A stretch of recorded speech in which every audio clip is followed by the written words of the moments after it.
نه اگه بگیم بادکنک خیلی بهتره. خورشید بیشتر از گازهایی مثل هیدروژن و هلیوم تشکیل شده، واسه همینم سنگین نیست، ولی در عوض خیلی قویه. حالا به زمین توجه کن.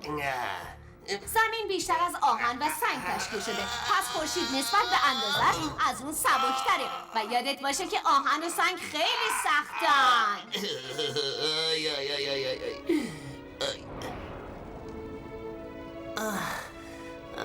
ای وای، دارم از گرماش خفه میشم. خب علتش اینه که به خورشید رسیدی. کوپر، چقدر منظرش قشنگه ولی خیلی داغه. آره کاملا درسته. دمای سطح خورشید حدوداً 6000 درجه سانتیگراده. چی؟ 6000 درجه سانتیگراده؟ وای! تازه داخلش به مراتب از اینم گرمتره.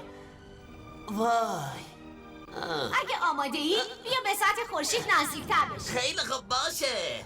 وای چقدر روشنه. اسم این بخش تاج خورشیدیه، ولی به خاطر نور زیاد پرتوهای خورشید ما در حالت عادی نمیتونیم اونو ببینیم. ولی وقتی ماه دقیقاً بین زمین و خورشید قرار میگیره، چیزی که ما بهش میگیم خورشید گرفتگی، اون موقع حاله نورانی رو میشه دید که در واقع همون تاج خورشیدیه. ها کوپر، چی باعث میشه این حلقه ها شکل بگیرن؟ این حلقه ها توسط میدانهای مغناطیسی ایجاد میشن. تاج خورشیدی یکی از میدانهای بزرگ مغناطیسی خورشیده. خطر، فوران خورشیدی تشخیص داده شد.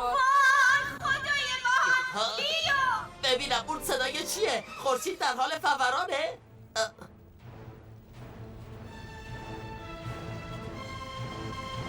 میدونی فوران خورشیدی یه شعله بزرگه.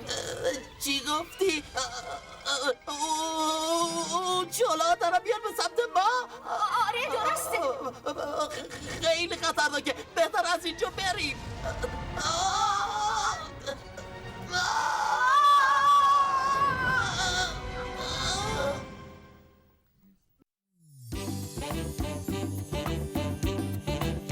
درسته که من مسئولیت این شرکت رو به تو سپردم،